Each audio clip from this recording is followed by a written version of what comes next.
আসসালামু আলাইকুম রহমতুল্লাহি ওবরকাতুহু। সম্মানিত দর্শক, রাজনীতির রং তামাশা ক্রমশ বেড়েই চলেছে। অদ্ভুত অদ্ভুত সব ঘটনা। এই রং তামাশার মধ্যে কখনো কখনো ট্র্যাজেডি আছে, আর কখনো কখনো কমেডি রয়েছে। ট্র্যাজেডি কি করে রং তামাশা হয়, এ বিষয়ে একটু না বললে ভুল বোঝাবুঝি তৈরি হবে। যখন আপনি কোনো একটা পরিস্থিতিতে আপনার একটা স্বার্থ নিয়ে কাজ করেন, বড় একটা প্ল্যান আপনি পাশ করাতে চান, এবং আপনার নিজের যে আনন্দ, প্রাপ্তির আনন্দ, আপনি কিছু একটা পেতে চান, এই কাজগুলো যখন আপনি করার জন্য একটা নিষ্ঠুর পথ অবলম্বন করেন, ঠিক সেটাই ট্র্যাজেডি হয়ে যায়। আমরা যেমন সিনেমাতে দেখি, সিনেমাতে দু ধরনের দৃশ্য থাকে। একটি হলো খুব আনন্দদায়ক দৃশ্য, আরেকটি হলো বেদনাদায়ক দৃশ্য, এবং সেগুলো দেখে আমরা কাঁদি, আর কান্না করার জন্য টাকা দিয়ে সিনেমার টিকিট কেটে আমরা সেখানে গিয়ে উপস্থিত হই। তো রাজনীতি হলো পৃথিবীর সবচেয়ে বড় নাট্যমঞ্চ, সবচেয়ে বড় সিনেমাগ্রাফি। এখানে যা কিছু ঘটে, পৃথিবীর কোনো কলম নেই এটিকে চিত্রকল্পে ফুটিয়ে তোলে।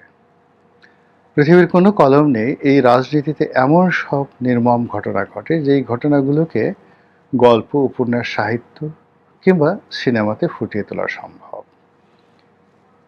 পৃথিবীতে এমন কোনো কথক নেই, বক্তা নেই, যে কিনা এই রাজনীতির যে ট্র্যাজেডি, কমেডি এবং গল্প, উপন্যাস, সাহিত্য, তারপরে প্রহসন, যা কিছু আছে সাহিত্যের বিভাগ, এগুলো আপনার সামনে যে উপস্থাপন করবে, এরকম চমৎকারভাবে বলার মতো কথক এখনো তৈরি হয়নি। অর্থাৎ মানুষের কল্পনা শক্তি, মানুষের বাক শক্তি, মানুষের চিন্তা শক্তি কিংবা তার যে সৃষ্টি করার যে ক্ষমতা, তার চাইতেও যে নির্মম ঘটনা রাজনীতিতে ঘটে, এটাই আমি বোঝাতে চাচ্ছি, এবং সেই পরিবেশ পরিস্থিতি এখন বাংলাদেশে ঘটে চলেছে। আমাদের বাংলাদেশকে কেন্দ্র করে ওয়াশিংটনে যে খেলা হচ্ছে, নিউ ইয়র্কে যে খেলা হচ্ছে, তারপর ইংল্যান্ডে যে খেলা হচ্ছে, দিল্লিতে, কলকাতাতে, ইসলামাবাদে, বেইজিংয়ে, মায়ানমারের রাজধানী সেখানে, এবং মংডুতে, মানে আরাকান যে এলাকা, সেই আরাকানের যে রাজধানী মংডুতে, সেখানে যে খেলা হচ্ছে, সেই খেলার সঙ্গে তাল মিলিয়ে বান্দরবন, খাগড়াছড়ি, কক্সবাজার, ঢাকা, চট্টগ্রাম, এমনকি টুঙ্গিপাড়া, তারপরে অন্যান্য জেলা শহরে যেভাবে চক্রান্ত চলছে, এই চক্রান্ত বলাও যাবে না, লেখাও যাবে না। এবং যেহেতু শেখ হাসিনার পতনের মতো একটা নির্মম ঘটনা আমাদের এই বাংলাদেশে ঘটেছে, আপনারা ধরে নিতে পারেন যে যে কোনো মন্দ ঘটনা তার পরবর্তী যে এপিসোড, এটা আরও মন্দ হয়। যেমন ধরুন ৭৫-এর ১৫ই আগস্ট, যেভাবে বঙ্গবন্ধুকে ক্ষতবিক্ষত করা হয়েছে, সে তুলনায় জিয়াউর রহমানের লাশকে বিক্ষত করা, ক্ষতবিক্ষত করা, বিকৃত করা পাষণ্ডরা আরও নির্মমভাবে সেই কাজ করেছে। ১/১১ যেভাবে হয়েছে, যে কৌশলে হয়েছে, তার চেয়ে অনেক অনেক বড় কৌশলে ২০২৪ সনের আগস্ট, জুলাই এবং জুন, এই সময়টাতে অনেকগুলো কলা কৌশল হচ্ছে বা হয়েছে। আর যেহেতু সেই বিপ্লবটি যে সফল হয়েছে কথা কেউ বলতে পারছে না, ফলে যারা বিপ্লবী তারা আরেকটি বিপ্লবের ডাক দিচ্ছে, যারা ক্ষমতা আছে তারা ক্ষমতা আঁকড়ে ধরার চেষ্টা করছে, থেকে যাওয়ার চেষ্টা করছে, আর যারা ক্ষমতাচ্যুত হয়েছে তারা ফিরে আসার জন্য ত্রিমুখী লড়াই করছে। আর সেই লড়াইয়ের সঙ্গে আগেই বললাম, দেশ বিদেশের বহু পক্ষ জড়িয়ে পড়েছে। এরই মধ্যে আমরা কিছু ঘটনা দেখতে পাচ্ছি, কিছু কথা শুনতে পাচ্ছি, যা কিনা একই সঙ্গে আমাদেরকে খুব কষ্ট দিচ্ছে। আবার একই সঙ্গে আমাদেরকে বিনোদিত করছে।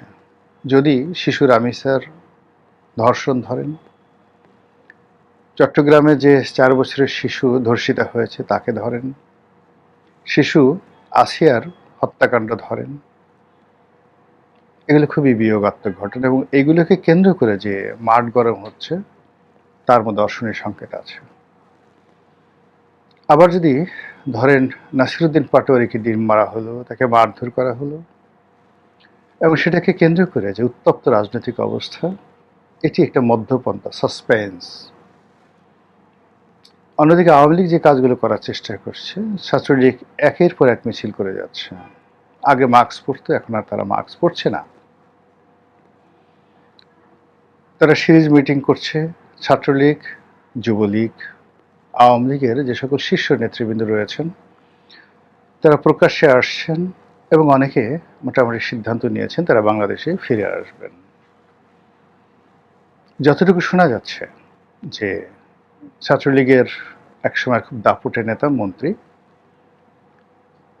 তারপর সংসদ সদস্য, আমি নামই বলে ফেলি, ইনামুল হক শামীম, নজরুল ইসলাম বাবু, তারপর সাইফুজ্জামান শেখর, এনারা এবং একই সঙ্গে চট্টগ্রামের যে সকল তরুণ রাজনীতিবিদ রয়েছেন প্রায় সবাই বাংলাদেশে তাদের নেত্রীর নির্দেশে খুব দ্রুত ফিরে আসার জন্য বাক্স পেটরা গুছিয়ে ফেলেছে।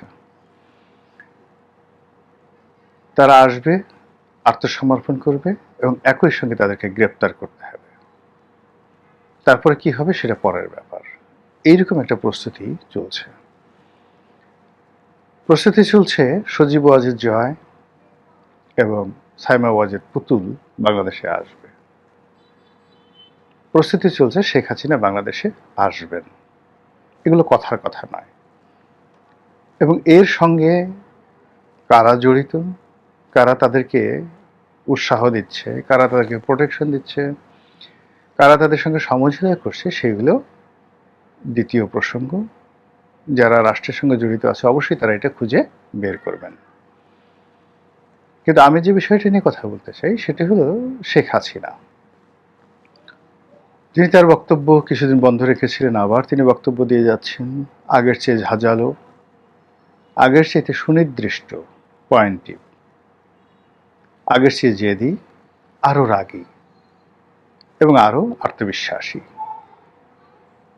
তিনি একেবারে সুনির্দিষ্ট ডেট দিয়ে বলেছেন যে আমি 6 মাসের মধ্যে, আগে যেমন তারেক রহমান সাহেব আসতে চাইতেন তার লোকজন বলতেন যে 3 মাস, 6 মাস, 1 বছর বা 1 মাস আসবেন, কিন্তু জনাব তারেক রহমান সাহেবের পক্ষ থেকে সুনির্দিষ্টভাবে বলা হয়নি। কিন্তু একবারই তিনি বলেছেন তিনি আসবেন এবং তিনি এসেছেন।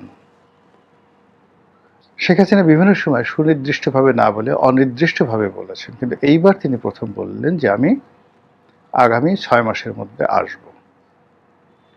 তিনি যদি 6 মাসের মধ্যে না আসেন, না আসতে পারেন, তাহলে তার কথার বিশ্বস্ততা থাকবে না। এটা তিনি ভালো করে জানেন।